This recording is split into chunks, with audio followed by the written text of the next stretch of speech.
Oh man, what's going on is the Wolf, and we are back with another episode, formerly known as The Couch, but I decided to transition into something more me. So, I would like to introduce to you guys, for the first time ever, the Wolf Has Spoken podcast. But I didn't just come back with a new name. I actually came back with a co-host. So I'm taking a different approach this time. I wanted to let my guard down, you know what I mean, and go into a different direction. Still thought-provoking conversation, still entertaining conversation. You're still going to come here and leave here with something. You know what I'm saying? But now we just taking a different approach. So with that being said, I want to introduce to y'all for the first time on my platform, my guy, he goes by the name Q. I'll let you give your intro, and then I'll tell him how I met you. All right, cool. Yeah, so what's up, people? I'm Q from the Ryan Q Live podcast. That's enough. So I met Q. Right, no, go ahead. No, you got it. No. The Wolf. No. But shout out to Wolf, and but shout out to me, though, because I made all this happen. It was all my idea. He was about to walk away from all this shit. He said, fuck the couch. He about to burn all these pillows and the books and everything. I said, no, don't do it, Wolf. I got you. We going to come together, like-minded people, driven people, ambitious people, thorough niggas, have some solid, therapeutic, elevated conversations, but not some boring-ass guru self-help shit all the time. We're going to sit back, kick back, drink sometimes, talk shit, because, I met him on my podcast, had great conversations about three times. And, so ran to him recently. And we said, let's do it again full time. So y'all can see Q is a liar. So just keep that in mind for the rest of the episode that Q is a fucking liar. Nah. Lies and vibes. Some of it, some of it was true. Q was about to give up on his dreams. I ran into him at the gym. Fair. You know what I mean? And I asked him, I said, damn, man, it been a minute. As he said, we met on his Right on Q Live podcast. He used to ask me to come down there. And it was always a good conversation, always a good episode, always some good content that came about. I taught him how to speak on the mic, true story. Yeah, he was. Say what again? No, what? No, I was saying back then you wasn't really as comfortable on the mic, and I kind of gave you that was heavy pause. That's fair. I mean, you may run it back. But all in all, you know what I'm saying? I done had over 100 interviews under my belt by the time I came to this nigga show. What is he talking about? But all in all, though, he was really, after the pandemic, the pandemic did kill a lot of things, which we probably could talk about, and his show was one of them. So, and I say that with all due respect. When he right. I don't want to, when I say it killed a lot of things, I'm strictly talking about the entertainment sector. I don't want to. Yeah, you're not making fun of people that died. Yeah. That's crazy. Yeah, no, not at all. But his show was definitely one of them. And when I seen him, he was doing these whack-ass pull-ups. And I said, no, all jokes aside, this is not a game. I'm not even bidding. And I was like, I didn't even get into my pull-up yet when I was talking to him. But no, but I'm just saying, that's what was happening. I was like, yo, what you got going on? He was like, yo, I've just been working, on my job thing. I got a kid now. I said, that's dope. I was like, I don't know if I say it's weird that we running into each other, but it's heavy on my heart to say, like, you need to get back into that space because, you do have talent, and your platform was one that was one of the beginning. You know what I mean? Like, he had a podcast early on. I won't say he was the first nigga with one. Like, it is Black History Month. Actually, I was the first person. True story. Yeah, you know what I'm saying? But all in all, though, he was one of the ones that was in it early. And I was like, yo, you should get back into it. I guess the thought marinated when you left. You reached out to me, sent me the longest Instagram message I've ever seen. True story. I'm almost 100% for sure Instagram told you couldn't write no more, which is why you sent a second longer message and did a third one. And I'm driving home from the movies with my girl, and I look. You saw some bullshit. And I was like, the fuck is this? But I read it, and I slept on the idea, and then we end up sitting down, and here we are. So I decided to bring him onto my platform because I already was going into a direction that would be more laid back, laxed, still self-help, still very thought-provoking, but at the same time, I wanted to be 100% transparent in my own stories, not just always answering others' questions, but use this as a therapeutic platform for me to talk about my fucking day and my week and shit like that. And our thoughts aligned, and, we just been meddling over the idea to having meetings about it to actually execute it. So let's clap it up for us to even be here. It's a young black man working together. You know what I mean? You could have went back to the streets. For sure. You saved me from that. I saved him from the streets. So keep that in mind, man. One conversation can change a life. But depending on this episode go, I might go back, though, to be honest. Yeah. But all in all, man, what we talking about? You know what I mean? One of the things I felt like you could bring as an added element would be, some of your talking points, which made forth some good interviews and conversation on your platform. For sure. So let the people know, what you thinking. Yeah, so I think to kind of piggyback on what you were saying, just talking about, how 2020 killed my spirit, And I had to reflect on that. When I met you, you went through many transitions and things like that. So I think to break the ice on how we can meet and touch on topic is just the idea of I've spoken this on the live podcast. Shout out to also the Couch Live show as well. Oh yeah, yes. Great outing as well. One thing I asked the guest was being in alignment. Mm-hmm. And I feel people, even if you're not doing a bunch of things, jumping around, whatever, but especially if you are, I feel at times it's important to touch on and reflect on what are you trying to do? What are you meant to do? What are you intending to do? Like are you in alignment right now? And that's a question to me? Sure. I would say I am where I'm supposed to be, and if I'm being fully transparent, I'm definitely where I want. Like, it's funny, man, because I've been saying this all week, maybe within the last 2 weeks. I was like, yo, and the thought actually started last year, but this year I've been harping on it like, yo, if at my age, at 31 years old, when I was 15, if I saw myself anywhere, where was it?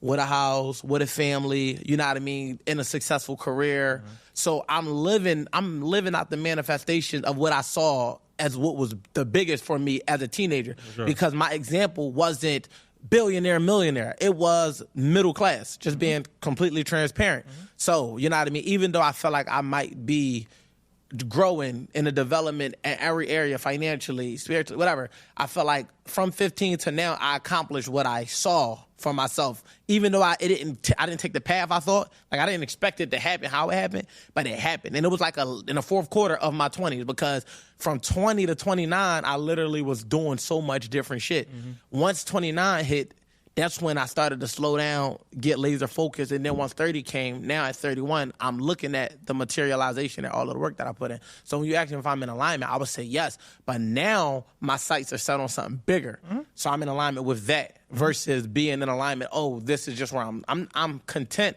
but I'm not complacent. Right. You know what I'm saying? Yeah, and before I go and touch on from my perspective, I will add to that, I feel like people tend to not be in alignment, they don't realize it. And I hear a lot of people complain about certain things going on in their life of like, and to me, it'd be obvious shit. Because I always try to ask myself, like, am I in alignment? Like, yo, my friend's done this to me, this and that. And not just women. I feel it's cliche to say women friendship, but niggas be like, yo, my man's, he don't pay me back or this and that. Niggas don't support me when I'm doing, shit like that. Or my family, I'm this and that. My job, I hate my job, but you still working there. Now you're trying to leave out or whatever. So I feel like it's always important to be like, yo, like, what the fuck do you even want?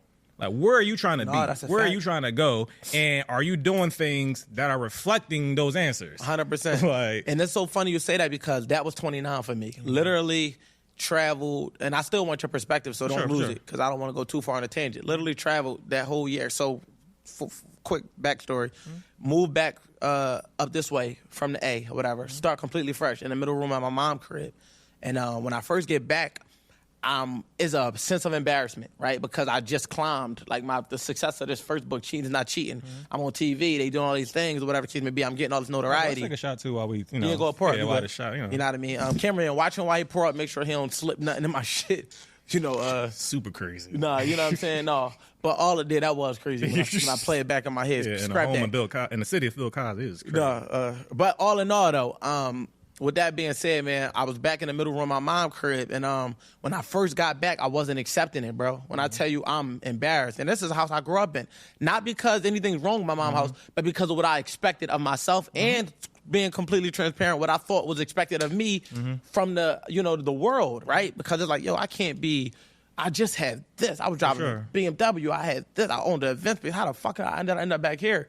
But it wasn't until I started to self-reflect and say, well, am I making decisions now that's going to lead me to where I'm trying to go? Mm-hmm. And I wasn't. I'm back at my mom, so that means my overhead is hella cheap. I'm not saving. Mm-hmm. I'm actually clubbing more, drinking more, chasing, more. Like on that, I'm in Miami and Atlanta, and it wasn't until I flew back to Miami to meet up with my guy, Alfred Nixon, or whatever the case may be, who was very successful in the space of network marketing. And I had worked with their company in 2020. We made some good money together. Mm-hmm. So they flew me out because they wanted me to get back into the space. And but just the experience alone, he our age, just seeing the amount of wealth he accumulated for his family and what he really did. And when I talked to him, because I interviewed him for the couch, I took it on the road that time. Mm-hmm. And I was just like, yo, what did you do? And he was just like, simply really just say, like, I knew what I wanted and I just stuck to it. And he said he started at 19. At the time, he was still 29. I was still 29. Mm-hmm. I was like, damn, so this is just the results of you staying consistent for 10 years? Mm-hmm. And he was like, basically like, yeah. For me, it was like, well, what have I done for 10 years. I was like, nothing. My 20s have been a fucking whirlwind of me being all over the place. You know what I mean? So I'm like, yo, when I left there, I was like, yeah, I got to get focused. Then right after that, I interviewed another good homie of mine or whatever the case may be on the couch. And he said the same thing, basically. Yeah, man, I just stuck to this shit for like 10 years. So it was like constantly reaffirming itself. And then I told myself, like, all right, I went on a 90-day fast. Wasn't having sex, wasn't dating, wasn't clubbing, wasn't drinking, wasn't smoking, no hookah, no nothing. I literally locked in on me, and I already was self-aware, but I'm honestly self-reflecting. I'm talking about self-reflecting with my guard down, not lying to myself, not telling myself, yeah, you slipping over here, but you that nigga, you could. No, it was like, nigga, what areas is weak, and what do you need to work on, and what are you going to do to change that shit? And first and foremost, it was I got to get the fuck up out of my mom's crib.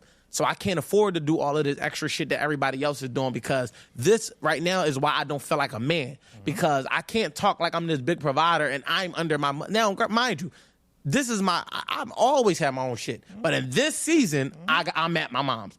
My car get fucked up. So it's like now everything that I'm attached to essentially is being taken away. So through honest self-reflecting, I said I had to give up this, a list of things, got rid of that shit, got myself into my apartment, started to build from there. So ever since then, and then now you see it, I wrote my second book, which is not present, but The Art of Accountability. And let's toast to that. Fuck it, we got this here. You know what I'm saying? Respect it. You know what I mean? Nigga, this a double? No, it's not, sir. It's I don't okay, really drink like that. No, it's cool. It's cool. Hold it down. Don't All in embarrass all, the unit. Don't embarrass the unit. But I wrote my second book because of that season.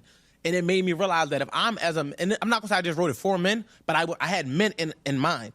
And now, of course, accountability is something they often say women don't take. So I made sure that I included factors in it that was universal. But when I did it, I literally was thinking like also yourself as it well. was a self thing. It wasn't even like, oh, I'm gonna hold Q accountable. I'm gonna hold my mom accountable. It was more so like, and niggas might relate. Well, they probably will relate. They have to, because nigga, you saying you want to, like, I don't want to hear nigga stories about what y'all want. I don't want to hear that shit. What are you doing to get it? So I'm gonna land the plane there because I got 10 points I want to make, but I still want to hear your perspective about if you're in alignment. So I've been holding that. So go ahead, bro. I'll let you speak. No, I appreciate and respected all of that. But yeah, so similar to you as well. Like on the back end of my 20s, when I hit 28. Now Q was 39, by the way. Absolutely. Yeah, it's been another decade after the 28 jump. But no, I'm also 31. You know. But yeah, so when I hit 28, and that was 2020. Yeah. So 2020, I hit 28, and I remember I listened to the song. I don't remember what song it was. I know, but I'm not even a Benny Butcher fan. But Benny Butcher has some type of bar in there. He's like, niggas turning 30, being broke, turn you miserable. Some shit like that. Basically, being 30 and broke is making you miserable. And I was like, yeah, no, something got to give. Because again, I never been a broke nigga, never been a lazy nigga, never. But I was like, at this current trajectory or pace, I'm not comfortable as a man, as a person, as someone who has certain aspirations for myself. I'm not comfortable with this trajectory. Facts. And 4 years of my podcast, you know, again, when you say you've never done things for 10 years, I wasn't the type of person where I'm just a dedicated person. It comes natural to me, whatever. I did a website, into the podcast, into producing albums, into helping out films. And, you know, I've always done a bunch of different things, whatever. My philosophy was, I'm going to plan as many seasons as possible. Like back during 2015, 12 into 2020, if you came to me with an idea, I'm like, fuck it, let's do it. Like, it was nothing to me, whatever. Like, and whatever it costs to do it, to me, it was worth it. I'm like, I'm just playing seasons of the universe, whatever. And let's just do it, whatever. And I feel nothing's wrong with that. But from my path, because everybody's path is different, it didn't amount to what I wanted to at that time. Right. So I'm like, you know what? I was doing this, let's speak for the podcast alone, this consistently for 4 years. I'm not, and of course, I've done live shows, I'm successful, sold merch, had views, had fans. People to this day, not just you, people to this day said, no, you should do it again. Like, I'm not one of your fans, nigga. Say no. Yeah. Like, nigga said, no, you should do it because it was ass. But just so I could be on there. I got a new book coming up. But yeah, so people enjoyed it. And I have no regrets. It was a priceless experience. I met a lot of great people that are friends with me to this day, whatever. But I was like, nah, something got to change, something got to pivot. And I wanted to really, and I was that person, like, throughout my early adulthood, I never even thought about middle class. My thought was, I'm going to work bullshit jobs, not intentionally, but, you know, like $16 $19 $20 an hour type shit, whatever. And eventually one of my ideas or pursuits or passions is going to take off, and I'm going to go from broke to just being up. Like, that's how I envision things, whatever. And not saying be a billionaire, but no, I got making $200,000 off a passion or idea or whatever, $500,000 type shit, whatever, you know. And I was like, oh yeah, this shit ain't really working out, whatever. And I ain't about to be 30 to 40. Like, all right, from 20 to 30. I'm about to be 30 to 40, still trying to do this at this way, whatever. Beyonce family, like, what do you do? This before it's lit, of course. I'm a professional podcaster. Are you making any money? No. Yeah, she was mad when I say it, but shout out to my girl because also she African. You already know Africans don't really fuck with black people like that on top of that too. So what, this nigga do what? He ain't a doctor, engineer, or lawyer, or an accountant? And he do what? Oh no, get this nigga the fuck out of here. Do not have a baby by him. Facts. Shout out to the Africans. Hell yeah. But yeah, so I'm just like, no, I got to change. I literally told myself, all right, if I did this for 4 years, what would happen if I literally changed my entire approach to life for 4 more years in a whole other direction? Now I was like, now I've actually I got a whole degree. Yeah. And I just never really put real intention. I always say like intentional audacity. I never really put real intention behind pursuing things like in a more straightforward, let's really maximize the 9 to 5. No, facts. Yeah, like, no, I was like, no, I work whatever job as long as I pay my bills and I'm doing whatever shit on the side. Yeah, you living comfortably. Exactly. But no, let's see if I can make the most money possible with my job. And then let's maybe circle back to some of these, because I'm just naturally creative. Ideas never turn off. But I'm not really, when people come, no, Q, we should do this. And I'm not interested no more or whatever. Yeah. So it's coming up from 4 years. And I feel like the dividends have paid off and it's been beneficial where just being focused, centered, and aligned, and then also me just also assessing things like, is it really worth my time anymore? Yeah. So bring it back to the couch, when I came across you, and I was like, no, like, I've always enjoyed our conversations. I've always respected you and your pursuits and how you handle yourself, whatever, business-wise and creatively, whatever. So I'm like, I should at least pitch this idea, whatever. Let's see what happens. And I feel like if we on the same type page, that will be worth my time. Because I know I'm just talented. I can think of good shit to say, whatever. So if you feel like, we can come together and just share great ideas and great perspective to the world, that's worth my time for sure, whatever. And then the funny part about that, to bring it back to the DM, is that you was like, you scrolled back, and so I pitched the show before as well, whatever. Yeah. He actually pitched it first, the same idea 4 years prior. Yeah. So that might have been when you was on your last leg and you were just shooting from half court. And it was like one of them long ass DMs, you know what I mean? That's Q's thing, I guess. That's just his I'm a writer by heart. Yeah, I'm a writer. You know what I'm saying? And I ain't gonna say I didn't see it, but for whatever reason, I didn't acknowledge it. I think I wrote back and was like, yeah, we'll see what's up. Yeah. I hit you with that. Let's build. Yeah, let's see you, King. Keep doing your thing, man. Let's build. You feel me? But I didn't actually.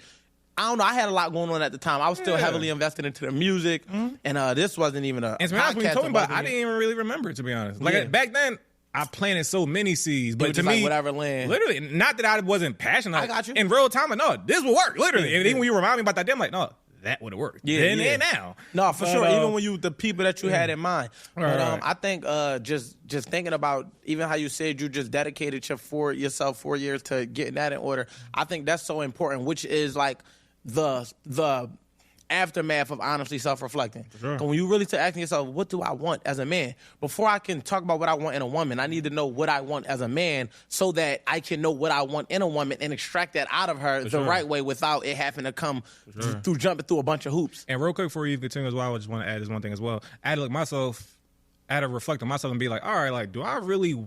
Is my intention in the world, my passion, my pursuit truly to be the biggest podcast in the world or to be the biggest executive producer or to be the biggest screenwriter? No, honestly. I think I can do those things, but my true goal since I was a child was to truly just not have a boss. And whatever leads to that result, I'm okay with doing whatever. So whether that was being a podcast, I become Charlemagne. Now it's like I can do whatever I want and move how I want because is that successful? Cool. Or like, I just become the DJ Khaled of Philly.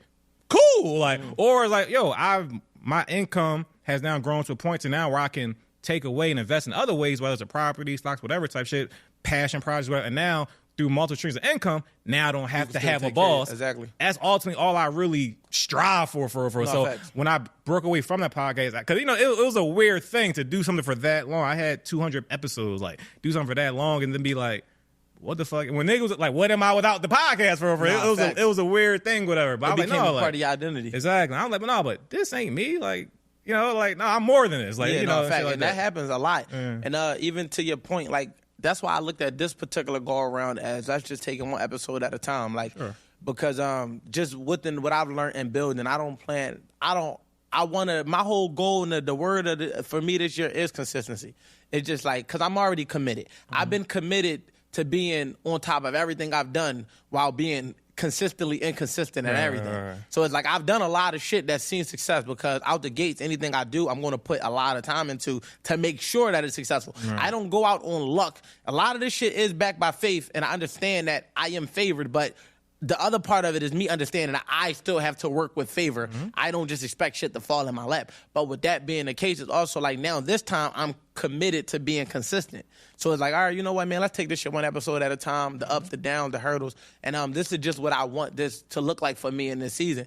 But just getting all the way back to what I said even about being in middle, just when I was 15, middle class being my only example. Mm-hmm. When you're young, of course you say, I want to be rich. Mm-hmm. But if you've never saw it, never been exposed to it, never been around what wealth looked like, then you only can go as far as what you know. Mm-hmm. You know what I mean? And for me at the time, that was my sister and her husband.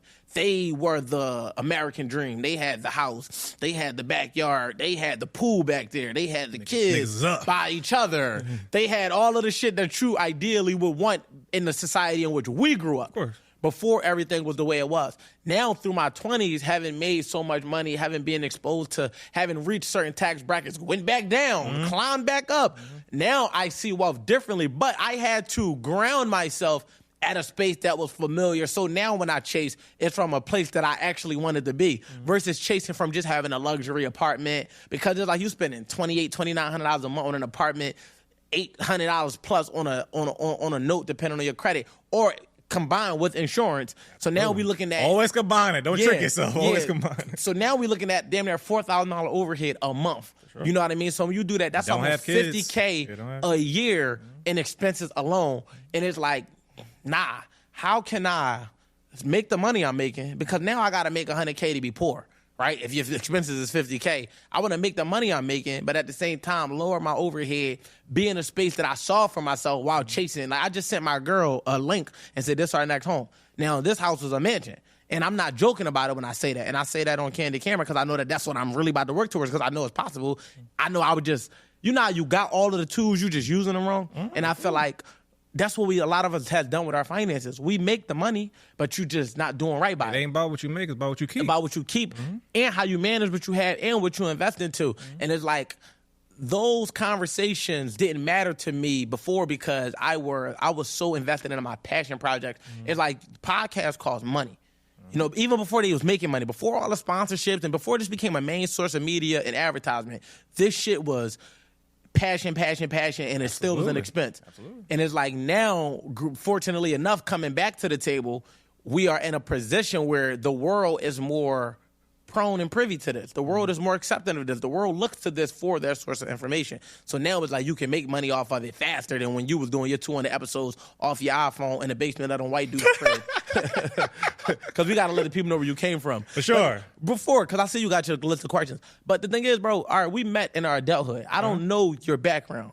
So talk to me about that. Like, tell me about Q coming up. All right, cool. Yeah, so, went to jail about 17 times, beat 2 life sentences. No, but yeah, so... I know Q was never in the streets. From being in the streets myself, I know. For sure. Never crossed paths. But yeah, so it's funny because I was talking about this, some famous shit had happened recently, whatever, and I had the vantage point of somebody close to my family actually doing life very early. And a whole, organization thing fell apart and family betrayal and... snitching, as everybody say they against whatever, and then shit happens. Snitched? My cousin didn't snitch, no. Oh, he was snitched on? Yeah. Oh, okay. By a lot of people. Like, damn. So I say all to say, from 10, I looked at it, I was like, I'm good. I ain't really worth it. Like, I'm kind of cool. Like, I kind of very early on assessed, like, it ain't really worth it. A lot of money, a lot of bitches, a lot of shit going on with it, but it don't really end too good for 99% of the time, whatever. So, shout out to all the street niggas. I respect y'all plight. Y'all got that. It's cool. You have to say that. Yeah. You're still near the streets. For sure. I got nothing against y'all. It's like, y'all got it. All for y'all. But no, I went to school.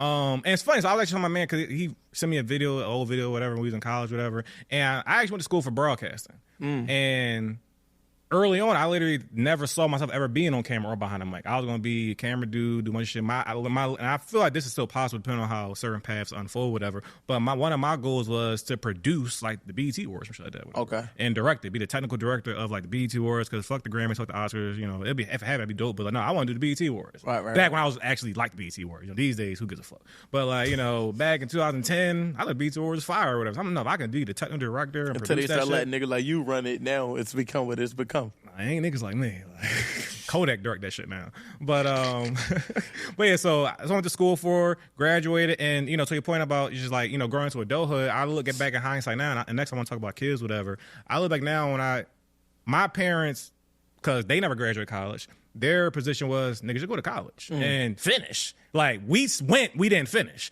So there was no plan after that though. So nobody knew what happens after that. Right, and I feel like once I graduated, there was like no actual real tangible roadmap of how to handle adulthood, whatever. So I was just in life, just like, all right, no, let's go back to working certain jobs, whatever. And I was just doing a bunch of different passions, whatever, a bunch of different ideas. I've always been into screenwriting, wrote a bunch of not a bunch, wrote several screenplays, helped niggas with their screenwriting and movies and films and websites, shows, albums, shit like that. So I've done a bunch of different things, whatever, which led me to the podcast. I knew of a lot of different crafts, so I wanted to talk to people about them who actually do the crafts in full time, whatever. Met a lot of dope people, whatever.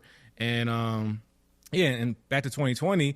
Also to my financial shit, 2020 also, besides me thinking about stopping the podcast, besides the world shutting down, I also got into being financially aware and really started understanding financial discipline, financial acumen, and how to really properly manage money, whatever, before I even start making more money after 2020. But like, no, I understand, like, no, like, what is a Roth IRA? You know, everything niggas talk about now, you know, we've seen it on every million clips of Instagram, whatever. I came across that in 2020 as well, as a lot of people did. And I know, like, this is what it is. And because a lot of people in my family have no financial discipline. Right. Yeah, as many people do. It's not just a black thing, it's a poor thing. You know, all people, not all, but all kind of people are poor or whatever. So it's a mindset. It's a mindset for sure. Poor decisions. Shout out to that Raw song. Which is the mindset. For sure. Yeah. And even if you got money, you can still make poor decisions. 100%, because it's still a mindset. Exactly, for sure. I never forget when Meek was like, yeah, I was in jail, I had $1 million in my account, my overhead was $100,000 a month.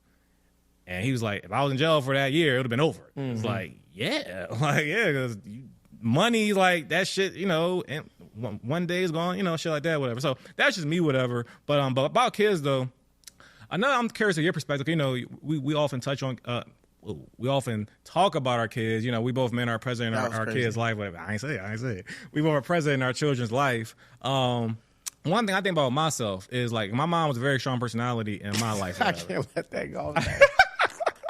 That was crazy. Oh my God, the whole sentence just went through my head, and I said, whoa, do not associate me with that. Nigga, you gotta watch your affiliations, but go ahead. Let's support that one.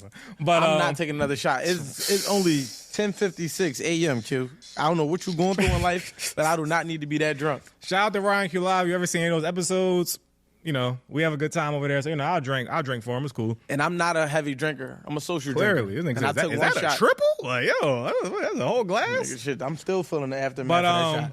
But yeah, so part of as I grow into being an adult and, you know, having my child, whatever, I think about, all right, how much, cause I feel like as when you're a child, you often think about, I wouldn't do what my mom did. I would do this differently. I can't wait to do this differently. I'm going to do this different my child to that. But as I've grown, I started to appreciate certain things and not try to, like, change everything. Right. But also it's the idea of, like, nurture versus nature. 100%. And it's like, you know, sometimes I feel like I take for granted of, like, how much was nurtured versus things that were naturally in me from genetics or whatever. Right. So anyway, my question to you is, there's certain things you feel like that you do differently with your kids that were done, you know, different how you were raised?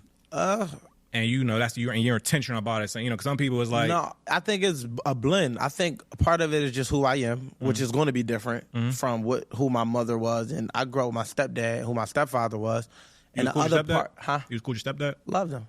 I mean, who loved their stepdad like at first? But I think I developed a love for my steppop probably like 2 years into him being around, when I realized that he wasn't going nowhere. That's dope. And I hated my stepdad. He showed up in ways that, because when you're a young man, right? We all have, and we cool now. It's love. It's funny. I would never see our relationship how it is now. I would never see how. I'm gonna just explain, just in general though. When you're a young man, right, and you don't have a father, you have an imaginative perspective of what it'll be like to have one. that superhero like figure, that man you can call when you're scared of the bigger man that can, like, you know, whether it's a dude on your block in your neighborhood or an older man, and you just feel like your dad is the person that'll protect you. I did have older brothers, but it was one thing in particular that stood out, because my step-pop is where a lot of my heart came from in terms of like the courage, because you need men to pour into your confidence as a young boy while you're still a boy to make you understand. Because he's not pouring into your confidence for you to go against him. It's for you to go against the people that you're coming up against. You can do it. He's not stronger than you. He's not faster than you. He's not better than you. He cannot beat you. And even if he is, don't believe it. Though. You know, but he's never going to say that. Right, I'm saying, because he's just pouring it into you that you can do it. Absolutely. And that built a lot of my confidence and courage, because prior to, you know, me and my brother, my mom tried. Don't never run on your brother and all that. But it was like, yeah, but mom, these dudes is big. You know what I mean? Pause. But, you know, these are some, you know, like, we are outnumbered, whatever. And my step-pop don't fucking run. They gonna line it up. He would sit out there and make all of the boys on the block line it up, and we fight all of them one by one. Win, lose, or draw, nigga, you gonna rumble. You know what I mean? And that established me never running. It's like, all right, well, I'm standing on it. What's up? What we on? You know what I mean? And then prior, even an association with that, when I started to look at him like a father, was like every year at my school they had this. It was around Father's Day. They had this father's brunch, but you only can come if you had a dad. Now, I was in that school from 1st to 8th grade. I think that it wasn't until it got to 2nd to 8th grade. Excuse me, if I'm misspeaking, somebody correct me. That went to school with me. Nigga lying. It was 2nd grade. He wasn't there. I don't remember you. But from 2nd to 8th grade, and the first 2 or 3 years in there, I was probably, and I'm not exaggerating, probably we used to be in the accommodation room. It would only be if you was bad as shit or if you didn't have a dad. Because my dad wasn't there, or even I don't even think my big brother might have been in jail. You could have had a brother. It just had to be an older male. I had no male to come through, so I had to go to the accommodation room. You know, and I was a bad kid, but that wasn't the reason. It was strictly for that. So I would act bad around that time. Shit. What type of school is this? No, it wasn't bad though. It was just like it sound bad now, and I don't want to throw my school under the bus because it wasn't bad. It was just a thing. No, because I don't want to be ultra sensitive. It wasn't. It was just the rules. Some shit be just the rules. Hold on. I would have felt worse. Would you have rather them let me sit in there and watch that? Because I would have been more hurt. So, for instance. Hold on. I think that they did a better job distracting me. I got you. I hear that. But, for instance, my daughter's school right now, you know, her daycare, school, whatever, she'll get it. So, they often have a bunch of theme parties or whatever. So, that'll be like, if your parent can't come, because they have things, parents can come for certain things, whatever. So, if your parent can't come today because they at work or something, you can't come to the party. I mean, like, if it's a Mother's Day thing or a Father's Day thing, I feel you can do things to have kids involved, so it's not just your daddy in here, nigga. No, but see, the thing is, you gotta understand, this is also my interpretation of it. This don't necessarily have to be their intention. You were a child. This is how I'm remembering it. It could have been different. You know what I'm saying? So with that being from my again, going to the accommodation room was like routine. Like, fuck it, I'm about to be here. I'd rather act out. So they don't know why I'm really here. I look like I'm one of the bad kids more so than it's looking like I just ain't got no man that's going to come through that actually give a fuck. I'm going to finish real quick. Hold on. I'm going to say that's more evidence that it was a bad thing because you had to act out to feel again, but this is a kid's way of thinking. Yeah. No, but listen, we can't speak to the maturity and the perspective now versus how I was acting as a kid because I have kids, which we're going to talk about. And I won't be able to identify. I can't always identify why my daughters do certain things. But when they get older, they'll probably be able to better articulate themselves. Because, again, it's perception. My step-pop just maybe didn't know that it was happening. But when he got wind, I don't know if I was in the 5th grade or the 6th grade, he showed up without me even knowing he was coming. All I know is that they came to the joint and was like, you know, this is my first time ever there. You can go to the joint. I'm like, oh, when I go in there, I see him standing there with this Kango hat. They was cool back then. Facts. I was outside. Yeah, I remember that. And I just looked and like my heart melted. You know what I mean? And I wish I would have got the story out at once because this would have been a good moment for the, you know what I mean? But for the clip. Q fucked my clip up. Edit it up. Chop it up. But I'm not going to. But all in all, I seen my step-pop standing there. From that day on for me, he became my father because that was just the thoroughest shit I ever, because I was giving that nigga a hard time prior to. Like, fuck you, Melvin, if you understand the reference. Like, I was outside. Shout out to Baby Boy. Yeah, feel me? Fuck you, I'm on the hill for it, too. And my step-pop is actually dead now, you know what I mean? But all in all, from that moment, he became my pop. And I couldn't never say the word dad because it was uncomfortable. But I would just say pop, or I would just call him by his name. But in my heart, that was my pop. So I did have a good relationship with him. He was there for everything. Prom, he bought me my first car, taught me how to drive, taught me how to fight, like everything you could think about. And That's a father figure, yeah. And he walked into my mom like she had 5 kids. That's a father figure. That nigga was different. They don't make him like him no more. Max. He walked into a lady life with 5 kids, and we were bad kids. We were not respectful kids. We were not good kids. 5 baby kids. This nigga's different. Kids, and this nigga took us in. So what I say all that to say is, to your point, I be laughing at myself when I say certain shit to my kids. My girl can say this on the record. I say I sound like my fucking step pop because I'm heavy. Put something on your feet. What the fuck is you like? I'm talking like this. So part of it is because that was the example I had. He was very firm and stern, didn't give a fuck what you thought about him. And that type of self-confidence and awareness in yourself in parenting, yeah, it rubbed off on me because I'm not here to be liked. I'm here to be respected. Now, he never was a trauma. Right. He didn't drop trauma on us. Right. But he was just, his name was Jay. He was just Jay. It was just like, you knew he was going to say no sometimes. He was going to say yeah sometimes. But you loved when he said yeah because you knew it was a chance he might say no. He would kick your friends out. If y'all in there playing, get the fuck out. All these people in here, everybody in the neighborhood respected this nigga. And he was standing 10 toes against anybody. Toughest nigga, soft in the air with no picks.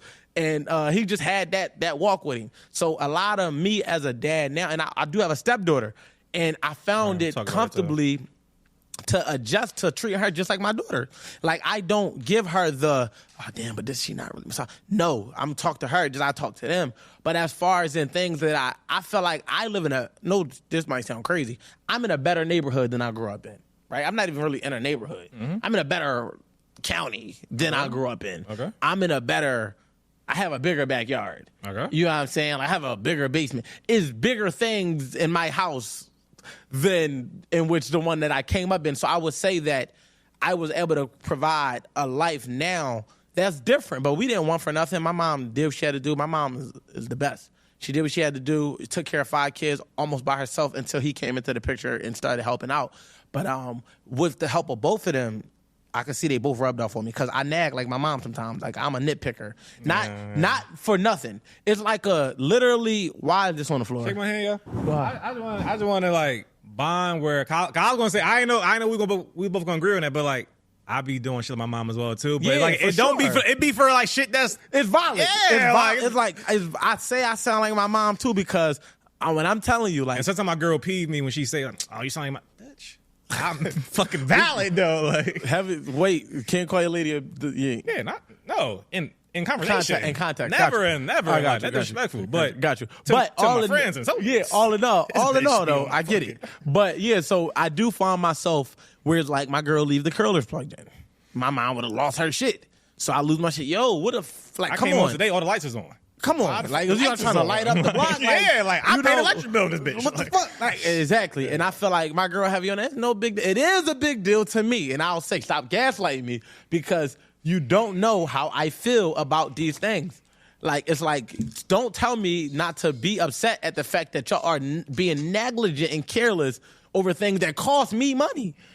You know what I mean? And in this world, in today's economy, being a provider and a sole provider is not cheap. So, to 3 girls. Shout out to you, King. I'm not a sole provider. I am a head of household provider. Shout out to the W4. we pay more. Yo, that's a good segue. Go ahead. Because we was going to talk about parenting, but that's a good segue. Go ahead. Well, all right, we're gonna come back. I want to get my shit up on my stepdad too, but we all right. So no. All right, then let's remember. You'll remember the stepdad shit. I mean, yeah, for sure. All right, cool. So because my mindset has since then shifted to understanding the alternative perspective. Now I get it. I'm not gonna say that I live it, but I'll say I get it and I can respect it. What's the alternative? What do you get? The alternative is not being the sole provider. Oh, okay, got it. Okay, cool. I understand, but like I'm not one of them guys that's like, if you don't pay all the bills. Got you. Even though I do, is not to say I do. I have my reason, what you do, and it makes sense to me. I don't care if the world agree, and I don't care to denounce somebody who don't do it like I do it. And I respect that, and I'm the opposite way, but in the same way, whereas like I totally respect niggas that do that. And I don't think y'all crazy. I don't think women are crazy for accepting it, whatever. I think, though, just on an average basis, that it's more conducive for an adult that is a woman to contribute something to the overhead. That's all, whatever. And 100%. And I just think that that's why I use the word conducive, because like I just think it's long term. It's always going to be that, like, no, I'm not saying you, but like I think the average person, I'm just saying man, it's women that pay more than the man, more than a man. Yeah. But I think just on average, it's like you never gonna have someone pull the car like, bitch, what? I pay everything. Who the fuck is you even? Like, no, you contribute. We are both partners. That don't mean we got to be. We had a discussion about partnership. That don't mean we equal partners. But just because you have a lesser percentage of something, don't mean you not a partner. No, 100%. So I think that's a valid thing to do. So even with my thing with my daughter, I would never say Your daughter or your girl? my daughter. I'm speaking about in the future. So I would like instill into her saying I would suggest don't enter a situation where you have no part of the overhead. I think that's a gamble of a situation, whatever. Just pay something. There's nothing wrong with that, because I'm not going to raise you to be a girl that's not going to work. So you make some type of income. You could be a fucking TikTok person. I don't give a fuck what the fuck you do. You generate income. So there's nothing wrong with contributing to the income. I mean, to the overhead. 5%, 10%, 20%. Don't fucking matter. And to your point, I agree. I think that And also, I can speak myself real quick. Okay. I know me. It wouldn't be good for me where I'm not some crazy fucking tyrant type nigga at all. That's not my personality. But if I was paying everything, it's just going to open the doors, me just be out of pocket a little bit more or whatever. Because I think again, I think that is subjective to the person, right? Of course, personality. My reasoning is attached to my childhood. So for me, my mom worked 12 hours a day. I hated it. My steppa was there. He didn't work. I didn't know that he was selling. He's dead now. God bless him. But I didn't know he was a drug dealer. Gotcha. Until he passed. You just see him home. Yeah. I just know he didn't work. Right. I didn't know where the money was coming from. I didn't ask. But it wasn't until I got older and put two and two together. Like, and it's funny because you would never get that off of him. You would never, it makes sense because the streets respected him, but I just thought he was just a cool-ass old head from uptown that people fucked with. I didn't think that, and he wasn't a fucking kingpin or nothing, but he made his money. His little one, too. I respect it. But I say all that to say, my mom wasn't there, and the reason being, still to this day, she misses stuff because she can't stop working. Right. I never wanted that for my household. I always wanted working to be a choice. But as far as in a contribution to the overhead, I also see things like, because it could get tricky. I would never, like, I don't even like if my girl interpreted it to ever be that way. I would never be the guy that's like, well, I pay everything. So that's not the reason why I'm running this household. I run this household if you pay everything. You know what I'm saying? So money is not the conversation. Personality. I'm a leader regardless. I agree. I don't give a fuck who paying. I agree. But I'm going to do these things because I would much rather appreciate your contribution in these areas. I respect that. I more so need this from you. Now, in the event that I can't, I would love you to do X, Y, and Z. As my partner. Which is why I said I understand, because I'm not even opposed to allowing my girl to contribute to the overhead. Like, now me have done it, because we only been together approaching a year. Me have done it. My girl hasn't punched the clock since we got together. It's been real life circumstances that played the part. I'm not going to say she just like, fuck this job. It wasn't like we selected that, but that was just the way God ordained it in that year. I was able to do it. It made me a man even to the higher level, because it made me discipline myself on finances. All of the shit that I would have just did some bullshit with, I had no room for, but God never left me without. So in that season, I did become irritable about certain things, right? Being fully transparent. But I never played, it was, I guess, because I am in therapy, and not because I'm like, it's just therapy. Like, I think everybody should have a therapist. Hot take. What? No, I'm joking. No, but I actually do believe there's nothing No, wrong. let me finish this point before Yes, sir, yes, So sir. I was going to say, all in all, I understand your point when you said if I was paying it all, which is why I said I get it now. It could make you meet, because when it's like even if you don't feel like that, your partner might feel like that. Oh, he might think that. So even if it's not me, it's like those could be her thoughts. So to alleviate that, it's like, what do you want to contribute so you feel Kids equally? can see it too. Huh? Kids can see it too. Yeah, because they'll say that 100%. Like they will, and then kids is For sure.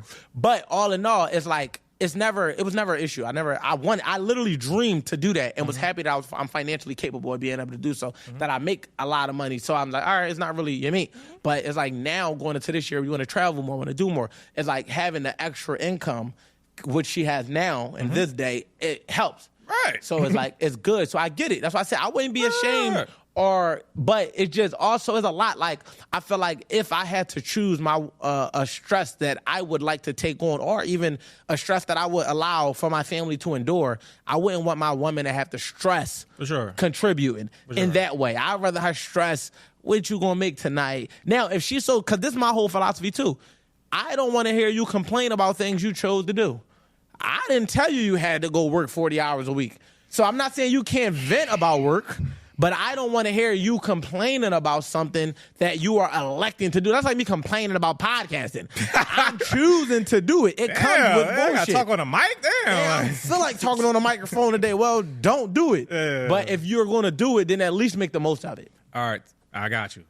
So one thing I've recently landed on, so I'll give my girl her flowers, whatever. So my girl made more money than me most of our relationship. We've been together approaching 9 years.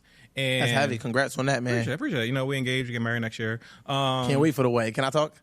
Am I invited? I'll invite you. Yeah. When I get my I don't know about talking. Can I make, what if I be a good friend from now to then? Can I make my way up to speaking at the wedding? I'm gonna keep fun with you. No, it's impossible. Damn. It's talking about it's impossible. I respect it. I respect the question. I gotta try. That's dope. I respect it. Yeah. Very good. Niggas a go getter. Yeah. So one, like, I'm the type of person where, like, I never been some money. You know, I know every conversation about gender relationship now revolves around money. I never been the type of person where, like, broke or not, I'm me. So, Yeah, like, for sure. I don't give a fuck. You never gonna talk to me crazy. You never gonna make me feel inferior. You never make me feel. And vice versa. Exactly. So, like, you're right. Absolutely. I'm never going to, because I'm not the person to hang my hat on money, though. Exactly. Yeah. So that's never been a thing to me. So when I made less, when I made more, or whatever, it was never, everything ever would stay the same, whatever. But, so as I've gotten older and more disciplined and more enlightened about certain things, whatever, I realized that even if she made more, even when she did make more, I always had more. Because again, it's about what you keep, whatever. So I always been a little natural, a little more disciplined. So I realized, oh, yeah, that's also my reason why shit don't even matter. Because, like, I'm always gotta give her money anyway. Because like, it is.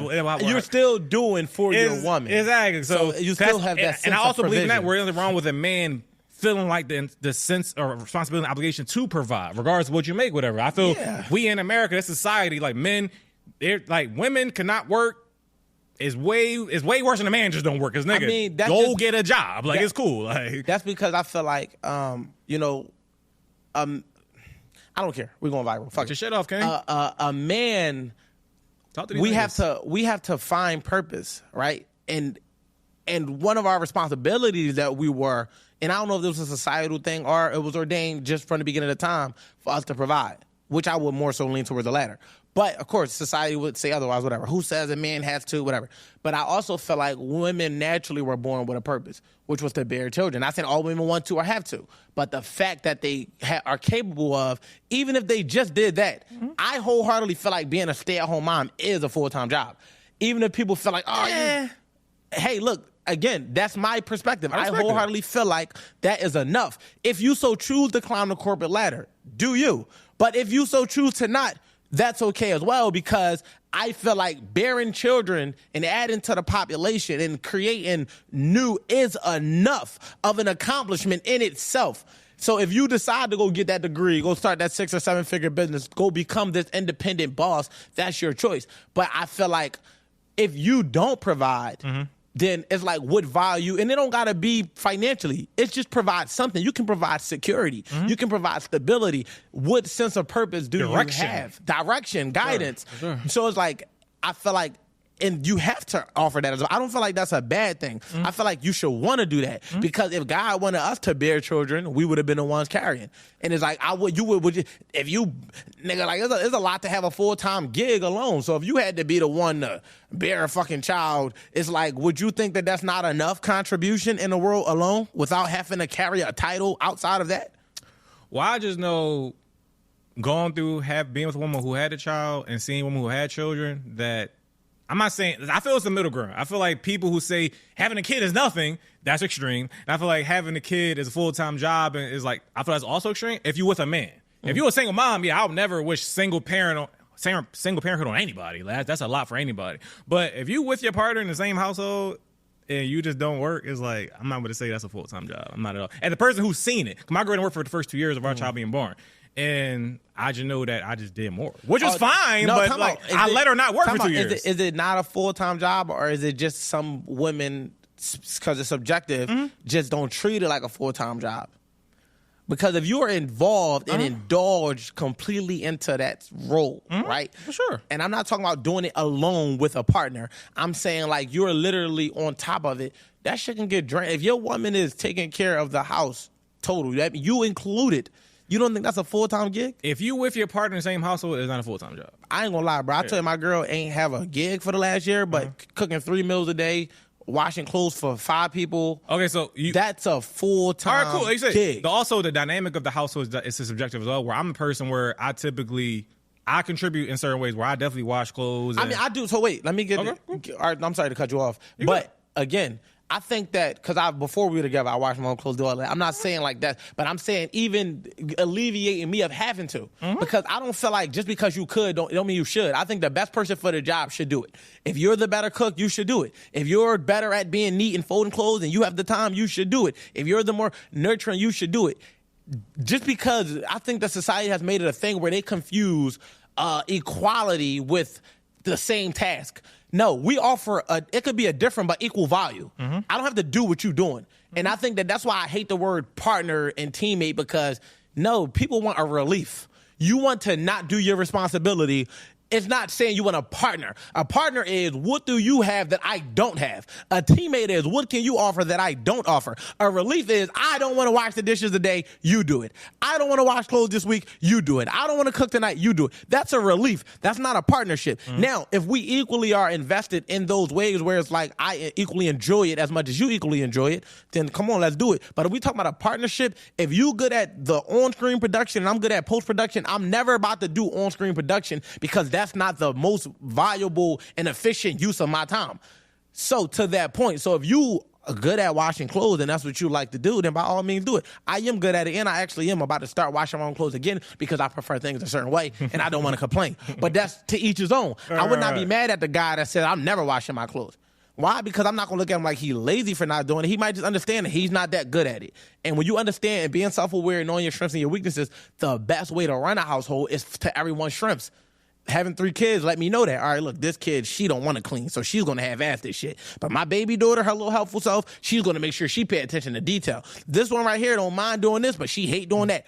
Let me position them in a way to where as though I'm feeding their strengths so that my household runs accordingly. I think that's all a valid perspective, and I receive it. Me and my man, I debate these type of things with my man all the time, where I feel like sometimes he doesn't account for what I think you might be doing right now is that you may be the exception to the rule. I agree. Right. Where I don't think the average person approaches their household like whoever is the best at something, let's do it. I think people tend to say like, oh no, like you just do it because like, just like nigga, you do it. So like, and so with that being said, I think if the woman is, I've seen women complain about this. What can be valid perspective of your situation where they do everything. The man don't go to the parent-teacher conference. He don't go to he don't pick the kid up. He don't go to dance recitals, all that shit, whatever. If she's doing all of that, I still might say like that. I'd rather do that than to have a job for real. But I'll say that's fair. But in my situation, it's pretty much for the most part split. Where like plenty things like I do for my daughter and plenty things in the house I do. Of course, she does a fair share as well. But it's like no. But since we partners in this household, you don't do enough. Which is fine. I'm not saying she has to do more, but we don't do enough for me to be like, that's a full-time job, girl. You work hard this week. Like, again, but that might be in your comparison to what you consider hard labor to be. And that's the thing. It's like, of course, if we was to isolate the task and be like, because even when I see it on social media and I hear people complaining, of course you're like, come on. Right. I don't think it's like, and again, it's a subjective, a complaint-worthy thing if you make the most of it. But that don't mean it's not tough for somebody. Especially when your kids go to school. It's like, they're not even home anymore. Facts. Let's talk about it. No, but again, that's why I said. You home all day. We're talking about 2 ambitious men who you have done multiple things at one time, as I have done multiple ventures at one time. We look at the time different. For sure. Versus the average, because again, you can't compare the exception to the rule.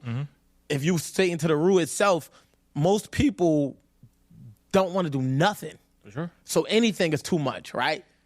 So it's like, and I'm not seeing just women, I say people. For sure, I'm with you. Most people don't want to do, this is how a man can end up lazy, right? Where and we A can lot talk of about lazy that. niggas. We can talk about that.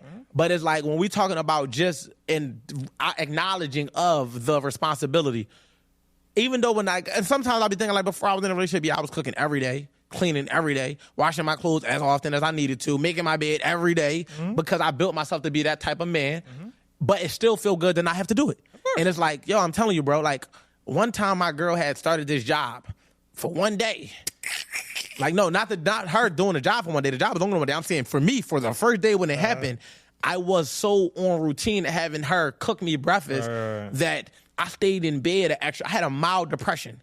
Because I was like, and I had to check myself, like, why did I get so reliant on that first meal coming from her, or she just coming in the room with it, to where though I'm not even being productive today. And also shout out to your queen. Because I would say even women... I hate that term. Not that women aren't queens, y'all are. But it's just the social media. I say it's a bit, yeah, for sure. It's a bit. Okay, cool. For sure, All right, cool. I'm just receiving it the way you're giving it. Absolutely. Got you. You know, the more we do, you're going to see I'm be All right, big. got you. But my point is, like, even women, plenty, I'll say plenty, that don't work are not doing 3 meals a day and not, cooking breakfast. And so I'll give her credit in that regard. That's all. Yeah, but the thing is like, that's what I mean when I'm like, it's value in other areas. Because I was spending $20 a day on breakfast. So to me, when I do that in the course of a month, that's $600. I'm going to eat a granola bar and call it a day. Like. You know what I mean? You eat a granola bar? Nah, I was going to the breakfast store. And if I was, until I got into my AP and I started cooking, then I was cooking, it was like, all right, now it's just taking me 30 minutes to whip Also, this shout up. out to him as well. No shame in me. Can't cook anything. Nothing. And shout out to my girl. She's a great cook. Yeah, and I'm good. Like, I'm good. I'm great at certain things, but I'm good at a lot of stuff. All right, for real. I can make anything. Nigga, fuck you, nigga. I'm rubbing it in, Paul. Yeah, like, but yeah, cool. All in all, about you. I created that because when I was in my mom's, I said, when I get a kitchen, I'm learning how to cook. I was fully prepared to become the ultimate single man. I did not expect a relationship, and I did not expect a partner. Yes, I did, because I wasn't going to settle for less. I'm not going to lie to y'all on this camera. Yeah. I was not settling for a woman that didn't do these things. But I'm just happy that my girl enjoys certain things. Yeah, my girl, she like a I'm gonna use this reference, but she's better than this. She's like a J.R. Smith. She's rhythm. That's she's a hilarious. rhythm shooter. Cause like she Rhythm is J.R. is crazy. Yeah, cause she don't want to just like cook every single day, but she get in spurts where she it's gonna be 3 meals, 3 days. Like she gonna be in her bag, which I'm fine because in 7 day span, I'm good. But you know where I think that come from too? She got other things. Her time is invested in other things.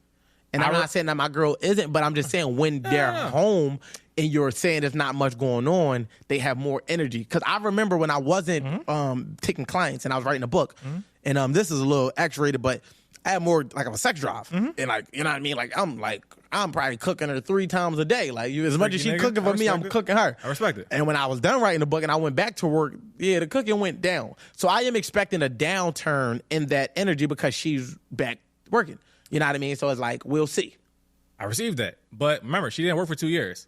Oh, and it's still Like, that's not she. She's J.R. Smith. It is what it is. He said, nigga, I know my woman. Yeah, facts. I get you, Wolf, but I know my woman. Yeah, she's J.R. I respect the perspective. But scouting report is secure. But real quick, I want to say real quick. So I will say to wrap it all up. And where we at, too? All right, cool. Yeah, like, because I will say what I landed on in recent time is that, like, again, I would like a partner to contribute to over in some regard, but I also understand where I feel like maybe it's a man thing, maybe it's a personality thing. I'm going to go with the man thing, because every girl I know, money, no money, job, whatever, career, job, they complain about shit. Just like, this job. They're going to complain about it. Right. Where I know plenty men, I know men in my life that got bullshit jobs, good job, and I just gotta go to work. It is what it is, whatever. So what I landed on was like, you know what? You don't need to work full time. I'm not gonna say no job, but let's just do part time. I love it. I feel like that's the code I've landed on. I told my girl, no, once I hit this next number, we're gonna make you part time. My girl's a nurse, right? Yeah. And anybody who knows nurses, they like in the hospital, you work 3 days a week. Yeah, and it's for 16 hours. Yeah, that's fucking all. Like 3 days, and she's still like she be talking like she the only person at work. She's like, yeah, gotta go to work tomorrow. I was like, you do realize almost everybody works on a Thursday. Like that's normal working day. But when that's her Thursday come up, it's like, So like, no, instead of 3 days, you need 2 days. And we gonna do that, and you gonna now mind you, women gonna complain regardless. 100%. But you gonna complain less. I'm gonna be less annoyed. Or about different shit. How about that? You'll complain less about working. Fair. 2% less. I'll take the 2% less, and you can pay less to the overhead, and we all just naturally have it. Because I'm in a place now, shout out to you, idea you told me, I'm not going to say it, but like, solutions-based, John, whatever. Yeah. And I was thinking, like, yeah, like, around the same time, I feel like that, when you said it to me, it just kind of, like, put a, like it helped you in your relationship. Just give me my credit. It helped me. All right, cool. I'll give it to you. Yeah, cool. Where just the idea of, like, solutions only. And I was thinking, like, yeah, like, you know, me and you talked about it before, where I feel like relationships, you're never going to find somebody that's perfect. Never. You're never going to find someone that's an A+, 100%, whatever. I feel the best you can expect for is 90%, on average, 80% person, where they're going to have 20% flaws, 20% I just made flaws. my video going viral right now about the 8. I said something about 80-20. Yeah, I said men really believe that. For sure. And it's going to be 20% of things that just piss you the fuck off. And you gotta live with it. So I realized with myself, whereas like, God, I never felt like for real, I was going to leave my girl like, but I realized some of our arguments have just been based around me subconsciously trying to change it 20% to 15%. Yeah. So I'm like, you know what? That's my fault. I consider myself the leader of our relationship, so I need to do better with that. Instead of trying to do that, just create more solutions around that. So, for instance, like I said before, like my girl, she's a fucking hoarder, just shit everywhere, her shit like that. Hoarder, y'all. Hoarder. Damn. It's like, no, she's a hoarder for sure. Yeah, so like when we got our apartment, it was a 2-bedroom. I was like, no, you got the whole second bedroom to yourself. I don't care if it's a dead body in there, put whatever the fuck you want in there. Don't give a fuck what's in there. That's your closet, the whole other bedroom. Then we had our baby, though. It was like, now we got shared. Now it's /baby room / your closet. Now I'm exposed to the dead bodies that's in there all the time and shit like that. There's no dead bodies in there, by the way. Might be. I don't know. It's closed there. It could be. I don't fucking know what's under the clothes. But the solution, though, is like, you know what? Instead of me being upset about this every now and then, get a bigger place. Solution. Why am I even mad at this? We already know she's a hoarder. Let's get the 3-bedroom place that we've been planning to do it. And then there's no reason to talk about this anymore. Get the 3rd bedroom. That's now your closet. Shut the fuck up. Go in there. Put the dead bodies in there now. I don't need to see it no more. And we good. Yeah. So that's my, that was like all the few tangents. Like, you're going to be part-time in the near future. We have a 3rd bedroom and solutions. And the thing is, what I learned too is you can pick your spots on which areas you can filter out their complaints. Because like you said, you know that they're coming, and it's just what it is. Mm-hmm. So it's just about knowing what areas that you are comfortable with receiving it, so it doesn't bother you. Mm-hmm. So again, for me, one of the things was like, again, when I look at work, it's like, I'm not saying you can't tell me about your long day. Mm-hmm. I'm saying that I don't want that to be something you have to do so that your complaints are valid. Mm-hmm. I want them to be valid enough that I respect your feelings about them, but I don't want them to be valid enough that you stuck there regardless. I want you to feel like, man, I don't need this. My man gonna take care of me, but I don't want it to be where it's like, my man got 2 jobs. Yeah, everybody hates Chris. Everybody hates Chris. Like, I don't want it. I'd rather accept it in that regard, where it's like, if it ever get too heavy on you, you can put it down. But because you want to see what this world is like, go out there. And for me, I ran into a situation where my girl was super independent when she was on everything. You know what I mean? So, I'm not even going to say it was like she just wanted to be. I think that was just her circumstances, and that's what it was. Mm-hmm. And then she met a man like me, and it was like, well, I don't know how to accept these things because I never received these type of things. And I don't say that as a shot. I say that as the fact of the reality. And we had to go through that transition of learning how to be taken care of. And understanding that it's not a power dynamic. I'm not taking care of you, and she don't like that I say I'm not doing this for you. I'm doing this for you, but it's not like you came around and made me this way. This is who I am. Right. Meaning I'm going to provide for anybody. Sense of duty. It's a duty to me. Like it's a responsibility. Yeah, sure. It's not like a flex. It's a flex to be able to say, my girl had to work in a year if I wanted to. Right. But that's just a testament to me being the type of man I am. She ain't miss no meals, ain't miss no nothing, ain't miss no birthdays. Talk your shit, Kane. But ultimately, that's not why I do it. Right. I do it because that's who I'm going to be regardless. Right. Now me getting into more of my passion. Because all the shit here, you would make the money regardless, and then the overhead would be the overhead. Regardless. Right. But now what our conversations have been transitioning into, because she feels the need to contribute. I just feel like I have to do this and I want to do that. Shout out to you, sister. And I'm just like, you know what? I'm not going to, if that is her sense of keep talking shit on these Instagram clips. I'm in work. I'm getting my money. Talking shit. If that's where she feel empowered, then I'll bring myself a step back. Because it doesn't take away from my leadership or my guidance or none of that to allow her to contribute. When I use the word allow, it's basically me saying, I'm not going to be like, no, I got it. It's like, you know what? That makes you feel good, which is even funnier because now I'd let my guard down and say, you know what? You want to help out? Come on. No, but I'm not saying it like that because I don't really want, no, you want to help or you don't, motherfucker. So it's like, at this point, it's like, all right, cool. Now I'll just use this as an extra way to invest in other areas. If I'm going to free up, let's say, I don't know, fucking $500 a month, because it ain't going to be much. All right, fuck it. What would I do with this extra cash that I didn't? I'm going to put in a fucking savings for that month when she say some shit. Here go everything you ever get. It's like, no, I'm fucking with y'all. But all in all, it's just like my mindset has then shifted from being a sole provider. It gets challenging. And on those days, but you know, it gets challenging. If shit is slow as an entrepreneur, you know, you do be wishing like, damn, man, if we could. So it's just good to have that sense of stability and security. For sure. But I was just going to land a plane. The last thing I will say in regard to where I forgot where I was going to go. It's fine. No, I was saying where you was kind of, I think where you was going, where about it gets no, it was before that. It was going to go all the way back to one of the points you made. Said that shit? I still remember. Well, I ain't forget that. All right, cool. But I was just kind of segue a little bit where I feel women say a lot of shit on social media these days, but you know, it's far in between. I actually appreciate some of them, the bars they have, where they're one I've always thought was clever. They said men complain about the patriarchy they created. So I feel like, you know, of course, I'm not saying you where you said no, like it's my duty. I'm cool if you here or not. I'm doing this, but I feel like sometimes men who don't have the capacity to do certain things try to carry it and bear that burden of doing certain things. Like, no, it's okay, my nigga. You cannot do this. It's cool. And I feel like, again, I never been the type of nigga where like, so I'm gonna say that as well, where like, I never been the type of nigga because I had my dad and my stepdad in my life. Where I had That's like. That's why you ain't fuck with your stepdad. That makes all the sense in the world. I'm unpacking. We're gonna get there. But it's like the idea of like, no, I gotta do certain things to feel like a man per se, or feel further secure in it. Whereas like, no, like, bitch, go to work. Like it's like I don't like it's like it's cool. Like I'm a man regardless. Like I don't care. You make $1 million and I'm making $100,000. Like I'm leading this shit. That's my personality, and that's what doesn't work with you. We can go. But to your point, I wholeheartedly agree with the factor of I'm a lead regardless, right? I don't lead from my pockets. I lead from my intention, my heart, my mindset. You know, and I'm backed by God. So it's like I understand that. Being a good leader also is about knowing how to be a good follower. So I'm heavy on understanding had to do it at certain points. Huh? You had to do it at certain points. It's about understanding that certain people know more than me, and even in my household, like I'm not shut down to none of their perspectives or opinions.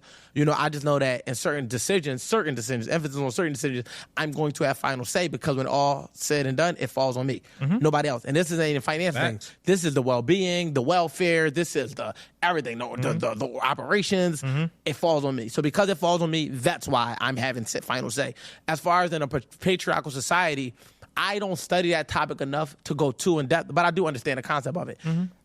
I feel like a man shouldn't complain about anything that was created in this way. I feel like I understand looking now that I run a household why it was created that way, because them niggas was trying to stop women from complaining. So that, listen, we don't want to hear y'all complain about work, we want to hear y'all complain about this, that, stay your asses in the house. You know, it got turned into something badder because a lot of bad men who power struggled and have weak egos, because all men have egos, right? I'm not going to let nobody on some social media try to take that away from us. As much as women have feelings, we have egos. That's just how we express ourselves. But a lot of men have weak egos, and they use it. Bitch, I pay everything. I'm da-da-da-da. And it's like, you know, even if that's a valid point, I don't think it's something you should throw in the face of your partner. You shouldn't weaponize it, right? So, but I feel like understanding that dynamic is like, all right, cool. It's like, we're going to try to create a world where y'all have as less stress as possible. Sure. That's how I perceive it. Again, I'm not well versed in the subject to know, no, they were slaving them and they were whipping them and I don't know all of that. I'm just saying, conceptually speaking, it's like, listen, man, if I can not have complaints because I'm going to take care of it, then I'm going to take care of it. If I can have you just doing whatever the fuck you want to do with your time, do it. But I'm also modernized to a sense where, like, I understand that don't fit everybody. As it don't fit every man, it don't fit every woman. So it's like, I don't want nobody to complain about shit that's avoidable. Nigga, if it works for your household, for you and your woman to split that shit 50-50, and y'all happy, do it. And y'all at peace. If you're still able to lead the household, I think that's the key component. You think a man should always lead? I think that's a good question. I mean, it just depends on the conversation. It's subjective. But if we're talking about in the total capacity, I think every man should tap into being a leader. Yes. I don't think that no man should divert extremely important decisions regarding safety and safety first. Because you should be the protector. Even if you're not the provider, you should be the protector. It falls back on you. Because it falls back on you. So I don't care what society says. And I'm not even if she makes more money than you, you should still know how to be a leader. Nigga, read John Maxwell books on leadership. Because you can lead not being it's people that lead projects and didn't put up a coin. Absolutely. It's people that just, money don't fucking matter. Money is a tool that can be used to better your life. Or it's a tool that can be used to destroy people. It's all in how you use it. So the money don't matter. it's all in how good of a leader you are and the other type of ways that you can provide that more so matters. So I think that all men should strive to be good leaders and learn how to be led as a man so you can be a better leader. Like, I am not the best in production. So when I come on set, if it's somebody that know more than me, I'm listening to what that nigga gotta say. Why? Because I don't want to fuck this up trying to act like I know more than what I do. Except this nigga, right? Huh? Except this nigga? No, that nigga know more than me when it comes to this production. 110%, which is why he's where he's at helping this shit. Sure at first. You know, yeah, for sure. Like, one thing. Shout out to this nigga then. Yeah, shout out to that nigga who goes by the name of Kyrie Terrell. He's a very world-renowned director, got multiple movies out. And he has a world record of most pull-ups at one time. He did like 1,000. You feel me? Seeing a nigga on Instagram, you know what I mean? But ultimately, he know this shit, which is why I'm comfortable with not even asking him questions. I sit down and I record. And in certain areas of my household with my lady, I tell her, she don't understand when I say, yo, you don't have to ask me what I want for dinner. That's me saying, I trust you enough that whatever you put on that stove, and you cook that good, I don't give a fuck. I take my food to work. They're like, what you eating? I don't even fucking know. Whatever my girl made is good. It's in the Tupperware already. I don't know. She take it as like a thing where it's like it's received opposite. Like, no, you don't even got to ask me. That's me diverting the decision to you. Right. So when I say this is what we doing, I don't want combativeness. They just like zagging sometimes. So, but I'm fortunate enough that in most areas, right, most, especially if it's like, you know, it just depends, right? Yeah. So to your point, areas. I'm usually have a. I'm gonna say that. So I'll say in this regard, this topic, I'm actually not sure if men should be the provider or is it. We say a leader. You ain't say provider. I'm sorry. I apologize. The leader, or if it's just a personality thing. I'm not sure, but I will say in my regard, yeah. Oh, I'm gonna tell you why. Let me add context, and this is just based on observation. I won't even say experience. I will say before you go. I will say though, almost every woman I know and never even seen talk about this type of things, even if they are strong personalities, make a lot of money, whatever they do, whatever, they still would prefer the man to lead. Because it's not a personality thing; it's a nature thing. And if you really think about it, right? And I'm not saying that. And I'm not talking about work-related tasks when I say perform well under stress. I'm saying that they will much rather, not, if we're talking about accountability, they will much rather it not be their fault. Not saying they can't take accountability, even though I largely in part feel like naturally the world is not set up and designed for them to have to. Whether they can or not don't matter because it's not designed that way. I don't care what nobody say. For several reasons, for sure. For a lot of different reasons. For sure. Whereas though, like you said in the beginning, when you said men can have a bullshit job or a great job, we accept the reality of having to work because a lot of our lives is about accepting reality. Whereas though a lot of other people's lives is about, I'm gonna address them, but a lot of women's lives, the others. I'm not gonna come to others because that's not the worst. A lot of women's lives is more so what they make it. You know what I mean? What they're able to make from it, and whereas like, that's all right, girl. If I don't like, because even the friends are allowed to them. If you don't like girl, you look good. Fuck what he's talking about. If you don't like, if they don't like the way you look, I'm gonna change it. If I don't like the way, I gotta write that down too. Keep going. No, for real. But all in all, and I don't say this as a shade because women are loving to death. Of course, but I'm just gonna speak the truth. The matter is because I don't want to be the two guys on a podcast that's saying never something. that. Never but that.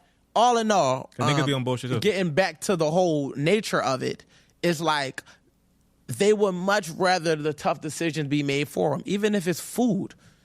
Like, if they're not saying that they're incapable of making a tough decision, but if you can know your lady to a science where you go in a restaurant and you order her food, she would be turned on by that more than she would feel like you shut her down. It comes, the personality part comes in when you make her feel unheard and belittled behind your authority. You feel what I'm saying? Like, if you like, shut up, I got it. Shut the fuck up. Don't talk while I'm speaking. No, waiter, don't even talk to her. She don't know the fuck she want. She don't need to, I got like, eyes on me. That's when it becomes an issue. Because it's like, well, nigga, what if I wanted? But if you like, don't worry about it, I got it. Look, she gonna have da-da-da-da-da. She like, oh, he remembered. Da-da-da. So it's like, which is so funny. But all in all, because the concept could be exactly the same, but it could be received differently depending on how you approach it. For sure. But all in all, I feel like, so that is why I feel like men should step into leadership because it's like, you're putting the tough decisions on her, and then you're mad at her for feeling and operating in an alpha space. It's like, nah, I got it. Not because you don't have it, but because I got it. Right. Relax. And I want you to relax. And again, I'll speak for myself where I tend to also just handle things in stride more. And I feel that's a big thing where it's like, of course, life happens to everybody. But that's the under stress thing that I said. Well, that's sure, what I'm exactly. saying. Like when the fucking roof is burning, and it's like, I say relax. Right. Stay where, calm. you know, my girl, she know, like, she don't take many things in stride. It's like, you know, it is what it is, whatever. They gonna think she gonna whoop your ass. She used to it. She know you. She know me. That's what's up. That's why y'all getting married. And I love that for you. Shout out to this engaged black man. Yeah, I appreciate it, King. Because appreciate it. I also do want to create a space where we can vent about relationships without it coming off like some bullshit conversation. Yeah, that's what I do. Yeah, you're not a hurt guy. Not at all. You know, you're not damaged. Never. You just have some shit to say. And I just love bidding. And I feel like, and y'all learn that about us too. Like even if some of this shit get taken out of context, that's what I love about being in my household, because my family know I'm as serious as I am not to be taken serious. I play all day, bro. Yeah, like, and that's one thing I will say, like, through all the years of the podcast and episodes, never one time she was like, why you say this and that? Because girl, I ain't leaving you. I ain't about to do nothing. That wasn't serious. That was a joke. And also there is, I wear a lot of things loose off the cuff, whatever, off the sleeve, but like, there's a certain percentage where it's like, no, we ain't gonna go there. So it is what it is, whatever. But what I'll say is also about the venting shit, where I feel like women often do, like me, like, I'm gonna go back to my stepdad as well. So I'm gonna tie it back around. I do this. All right, let's do it, because we definitely about to wrap it up. Yeah, a long time ago, when I hated my stepdad. Shout out to my mom. She gonna watch this. Hated my stepdad. She knows. Still to this day? No, I hate it.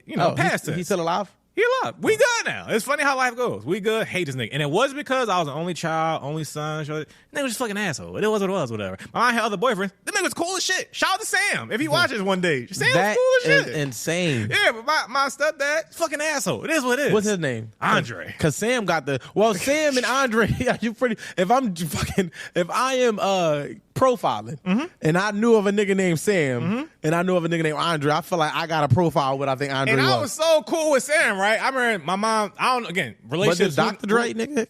Mitchell, your mom, nigga. Yeah. So I don't know what happened with them with Sam. But I remember the last memory I have of him was he had like a bunch of like games like before they released like that, whatever. I mean, one time, yo, I got you. I'm gonna give you this game before it come out. It's gonna be burnt on a disc. I got you. Nigga never did. I was heartbroken, but I was still like, cool. All right, nigga, lie. It's cool. My mom took shit personal. She's like, I don't deal with liars. You lie to my son, I don't fuck with you. Now he could the other shit. You don't want me lying. She probably they probably backslid a few times, but she was done after that. Where I'm like, no, give Sam another chance. He lied one time. It's cool, whatever. Stepdad. Mom was protecting you, nigga. No, stay with Sam. So so I say all to say, damn, we talking about stepdad and you. Before that, we were still talking about the women and shit like that. Leadership. Like that. I don't fucking. Anyway, stepdad though, I would say about him is that it was never about like, yo, you with my mom, I hate you, da-da-da type shit, whatever. But it was more so he was an asshole. And I think about it now in my life where it's like everything I put him through, not that I was doing crazy things, asshole things, not crazy things. In your mind, but go ahead. Fair. I put his toothbrush in a toilet bowl one time. True story. That was enough to hang from the fucking the banister. Yeah, that's fair. I did a few more things, but yeah, I feel like let me just say this: I don't support any type of violence and hanging children. Hanging children from banisters? Yeah, I mean, you said it laughing. That's why I had to bring it back. You already said it. It was already in the atmosphere. YouTube. I'm just letting y'all know. Yeah, he already said. He could. I ain't gonna go that far. But yeah. So one thing I often think about that, whereas I seen what he went through when he had his own kids and shit like that, whatever, and I was like, yeah, like so. I find it now that I'm older with a child. I find it intriguing when I see people with, as you call, bonus children. I think that's a cool title, whatever. And I know I have it back to nurture versus nature. I have it from my mom where my brain isn't wired that way. Where I know for a fact if I ever brought somebody home with a child to my mom, hey, mom, this is my girl. She got this and that. Not saying she would be an asshole and be like, man, fuck that little bastard. I don't give a fuck, whatever. But I just know it wouldn't be the full thing. That's wouldn't. Crazy. It would not be. And once let's say before I had my kid, especially before I had a kid too, it would be like, nigga, cute. If you lost your fucking mind, what the fuck is nigga? What? Right. But then once I have my kid, it'll be like, all right, oh yeah, this is my grandbaby now. Right. So I know with me, like, I think it's admirable. I don't think nothing wrong with it. I think it's dope because love is love. Right. No child deserves any type of ill treatment or whatever. But I just know I'm not for that, whatever. And me and my girl break up today. I'm not dating anybody with kids. It's just not happening or whatever. And I'm not having no more kids. That's gonna be whatever. So I think I find it intriguing when I know people that say they have stepchildren. I know people say, no, I just have 3 kids. It is what it is. And you like, oh, for real? Oh, no, well, my husband had this over there. It's like, oh, you just count them. My mom and my stepdad had 2 other kids. You could have put a gun to my mom's head. she would have never said she has 3 kids in I, life. I think so that. I think, that's a personality in your own childhood upbringing. I'm about to ask you, but maybe that was more of the dynamic of their relationship, considering whatever him and his other baby mom might have been going through that made her feel like that. I don't know your mom. For sure. I'm not just crazy, though. Again, because I feel like having a step pop that loved, he didn't have no biological kids, loved us like his kids. Different. It was different. So for me, my and it wasn't until one of my homies, because I treat my goddaughters like my daughters, but I think it all stemmed from me seeing how he treated all of the kids, because that's my example. I said we learn from that, right? So it's like, for me, it's like, it's one of them situations where it's like, nah, like I love kids, and so it's like, yeah, my goddaughters are like, that's what I'm the goddad for, to act as stand-in father if said parent is not able to.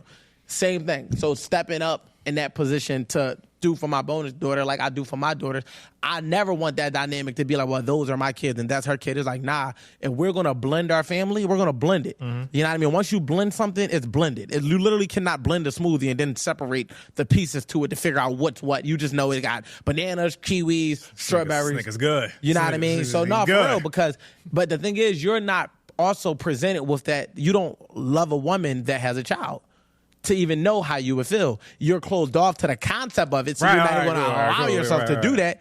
But I'm just saying, and it's funny because me and my girl have had that convo where, like, I didn't even know it was the thing where men were like, I'm not dating a girl with kids. Right. You know what I mean? Because I never thought about when they have kids. Yeah, I never even. They got 4 kids. But when he drew the line when you got kids. I did this already. These is mine. Yours, you can't have them, motherfucker. You could be my 5th baby mom or nothing. Niggas is crazy. But all in all, though, it's like. But again, I'm not having no kids in general. No, I got it. Yeah, I mean, you get it. Yeah. I get it. I'm not speaking. Yeah. We with the bid. Continue. But all in all, though, it's just one of the things where, like, again, my example showed me otherwise. So, I can't unsee it. You know what I mean? Like, I don't know how to differentiate. Even if my brain don't work like that. Like how you said your mind brain don't work the other way. Right. My brain don't work in a way where it's like, because, and I want to be clear on that, because I don't never want to, like, I discipline all of the ass. Right. And even when I had to have talked to her dad, I let him know from the road, listen, like, I'm going to treat your daughter just like mine. The way I do my house might be different than yours. I'm just letting you know. And I don't communicate to women and children. Like, I don't want her saying, yeah, he said this to me. No, bro. If anything, we can always talk. And that's always what it been. We can communicate. You know what I mean? I segue now, too, but I'm piggyback off that as well. Because that's dope as well. And again, like I said, I hated my stepdad up until, like, I was in college, damn near. Nigga. So you was 23 with an attitude towards the nigga. It's like a Melvin motherfucker. Still hate Andre. Like, butt naked in the kitchen. This nigga. Diss tracks and everything. Facts. Absolutely. All his fucking diss track podcast episode. So, so I actually remember vividly thinking, like, damn, I don't want to tell my dad certain things. I want him to feel a certain way about him feeling he needs to protect his son a certain way. Not that my stepdad never did nothing crazy, but me being mad. Regular kids. Exactly, whatever. Like, I don't want to feel like him like he to step in and, but again, the fact that you extending the olive branch, that's dope. But what I will say is, I think all men should. I think that if you're dealing with a woman that has a child, you should initiate trying to meet the child's father. That don't mean he's gonna be receptive to it, but if in the event, and he should, because why wouldn't you want to meet the man that's around your kids? But you should initiate it. And too many people, and I'm sorry to cut you off, but too many people have got comfortable with being in long-term relationships but having no sense of contact or communication with their girlfriend's baby dad, let's say, or child's father.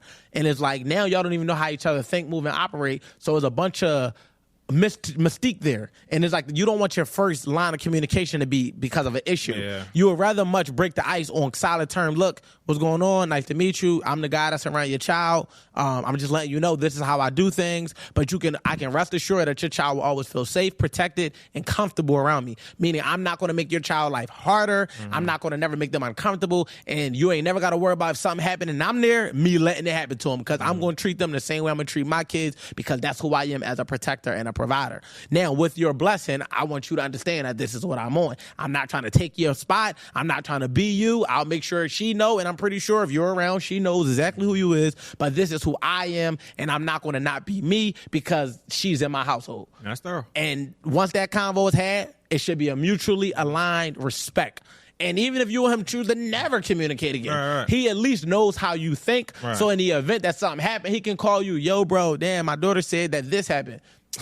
come on, bro, you know kids. This is what happened. And it should remain Instead a of him mutual being on respect. 10, like you said, once the problem Is the arises. issue. Why the fuck you talking to my kid like that? Because he don't know your energy. He don't know how you Right. feel towards him. Right. And I always lead with respect. So the first thing I'm going to say is, yo, what's going on? I respect how you carry yourself as a dad. I see how you raise a fine child. This is me now letting you know this is how I do things so we not butt heads. No different than stepping onto somebody's project and you being a leader and you letting them know, I know you lead this way, but I lead that way. And so we don't butt heads. Like I This is told you how about things being go. presumptuous about certain things. Yeah, and I was like, What I'm does presumptuous mean again? I said that before. Yeah, like, I'm going to ask again. I'm not afraid on camera. That like I heard the word. right, like assuming without the clear dictionary in my mind, but like assuming you know how something's gonna go, you know. Like, Oh yeah, no, I'm not. yeah, being overzealous no, about something. no, I'm not. Yeah, I'm going to ask for clarity. right, exactly. Yeah, I'm because I And I have feel to- that's respectful. Yeah, for like, sure, because I'm gonna let you think for yourself. Right. The last thing I want to do for anybody is think for them. I think the most disrespectful thing you could do to somebody is think for them. It's like you're going to tell me what I'm thinking, what I want, what I don't want, And and you're especially- trying to play a situation out in your head based on what I would and wouldn't do when you don't know and don't have the full facts of how I'm feeling in a moment when a situation is Especially when you're new presented. to the space as well, because you're new to their And I'm dynamic speaking already. in general. No, not even parenting. I'm Right. saying in general, and Right. even down to what I want to eat. You could be considerate and thoughtful to bring me something, Mm-hmm. but don't think you know what I'm thinking. Respect me enough to ask. So before you draw a whole puzzle in your head about what the conclusion might be, just simply show somebody the respect and say, you know what do you think about this? And that right there will save so many problems from occurring. But go ahead. Communication. Yeah, and And we about to wrap up because we Gotcha. probably at like 150. Gotcha. And all that I was gonna say as well, like, you know, to circle back to the woman thing as well with like complaining thing. Do you consider yourself like, let's again, everybody has hard days. Everybody can go through certain shit. Do you consider yourself a venter or a storyteller? I don't. Or you just kind of It depends on the day. you I'm can not just- really a venter though. I'm not really a venter because I do express myself, but again, I have a therapist. If I really need to vent, me and my girl are open in a lot of our conversations, and I will just go off and talk. And that could be considered to be venting. Okay. But I never put my problems onto my girl. Not that I feel like I can't. I just don't. That's not how you do it. That's just not how I deal with them. In the event that she can be an asset to a problem, I'll bring that to her. But in the event that it's just a problem, Good as well, yeah. I don't bring that to her. Gotcha. You know So, what I mean? I remember how I was trying to connect to the girl shit to that. So again, back when I was in high school and my hate was in full tempo with my stepdad, I remember one day I came to school, I was ready to fucking just run away with my Kevin Hart. At my high school? Yeah. It wouldn't have been running away. It'd have been moving out, but go ahead. fair. I don't got the heat man 17 to with it. a fucking Yeah, stick facts. and a knapsack on the back. Nigga bro. big as hell. Man, that nigga 6'4". Missing But- child. And I remember whatever he did that morning pissed me fuck off. I said the story and my friend just was laughing, cracking the fuck up, whatever. And I was like, I was like caught off guard. Nigga was laughing like cracking the fuck out of my So trauma and shit invalidated. like that. But I was like, oh, like I literally feel better now. Like literally, like me just telling that story, making it. Maybe my delivery was in a natural bid way. Whatever. Nigga was just like, what the fuck? He They said made that? you realize it ain't that deep. Exactly. And most things aren't that deep as a kid, whatever. Yeah. So I realized like, oh, like most things aren't that deep, whatever. And my way of expressing myself. So I do believe everybody needs to get their shit off their chest. For the most average person, keeping it inside is not healthy, whatever. So however you get it out, if you are a venter or I consider a storyteller, where you could, like and the reason why I say the difference is telling a story isn't like you're not tapping into that same emotion to when it happened. just reliving it in a way. And then it's probably gonna be in a captivating, compelling, possibly Definitely gonna be funny way, whatever. exaggerated. It's like a little bit, a little exaggeration, whatever, and shit like that. So I realized that was my like therapy tool, whatever. Like I don't wear most things. I'm gonna tell everything. It's only, 100%. it's only about 5 things I never told nobody. Yeah. Like, it is what it is, whatever. So over time, though, What's the 5? I tried it. We'll say it on episode 5. But so I realized how like the olive branch where we kind of start like being cool. Well, you realize, oh no, we both be annoyed with my mom. Oh, Y'all bonded through. we bond on this. We both think she be on some shit. Oh, who the fuck Perfect. know? Like, yeah, so that was literally That's like funny as shit. And as I was an older young man, he was able to see me as that now, where I feel like he was like this type thing. Of course, naturally as a father, but you know, different He was reasons. using it. I get it. Right. And I was like, oh no, we can kind of, and then our conversation kind of grew from there. Whatever. That's fire. But yeah, so I feel like back to women. I feel like my girl. I speak for my girl. She tends to. I hear with her girlfriends or me sometimes. It's like you just venting, and then it's kind of like an incoherent story. You're fucking Quentin Tarantino. The end is at the beginning, and all. I don't know. I can't even follow this shit. Whatever. It's like. Cool, you feel better? All right, that's dope, I guess. That's the end all whatever. real. Yeah, like, cool. Do you feel better? You Right, do? like- Good. We landed there. Yeah, I promise you, my story would have been better than it. It would have been a Spike Lee production. Nah, but the thing is, that's why I don't never want to compare our ways of operating to theirs sure. because we just wired different. Absolutely. So it's like you might be looking for the point. where she might just need to get off her chest. For sure, for sure. And it's like, I feel like a lot of the times as men, the first thing we lean towards is the solution. We ain't trying to hear too much of the problem. Absolutely. 45 seconds into it, I see what the problem is. This is what you need to do. So you can but they just stop still talking. got an hour worth of tape left Right. because they don't want the solution yet. Yeah. They want to get it off their chest. Yeah. And because we are fixers, naturally, when they bring us problems, we want to help. But what I had to learn how to become was, which I've done years ago, is just a fucking listener. Yeah. And I'll even ask, how do you want me to listen? Are you looking for perspective? Are you looking for advice? Do you want me to play devil's advocate? Do you want me to tell you where you're tripping? Because I need to know what you want in this situation. Because it might be a situation that happened at work where you might see that she was wrong. And you might be like, yeah, but you should have handled that differently. No, she don't want you to hear that. She don't want you to say that. She just wants you to say, yeah, Deborah's a bitch.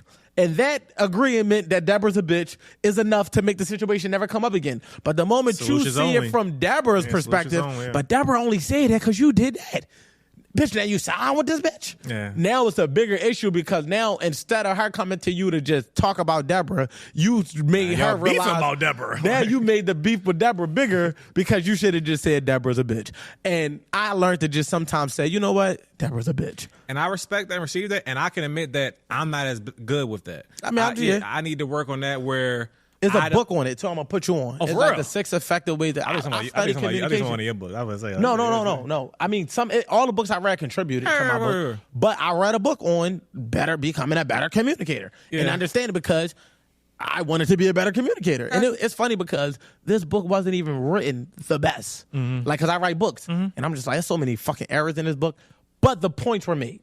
Yeah, for sure. And so I feel you've introduced like a sense of nuance and gray areas to certain things and approach. And I definitely tend to be like black or white when I'm receiving information because like, yo, like, what's the point of what's the point of this information? I get it. Yeah, so like if we the Trust solution, me. we bidding, What or are we doing Yeah, here? like so if it's just like, no, I'm just Because I don't want to talking. laugh and you venting. Right, like I don't so laugh and it hurt your feelings. so I can admit I'm not the best with that for sure. No, that's respect, and I think that's honorable and self-aware as men to be able to identify any area for where we feel like we're not the best. You know what I mean? But first and foremost, as we land the plane, I want to say I appreciate you for even though you pitched the opportunity, nigga, I'm shaking your hand. I It's cool. It's cool. I'm still gonna just give you. You know what I mean? You never leave a man hand unshook unless you don't respect him. But and you still could still leave with a little bit of respect.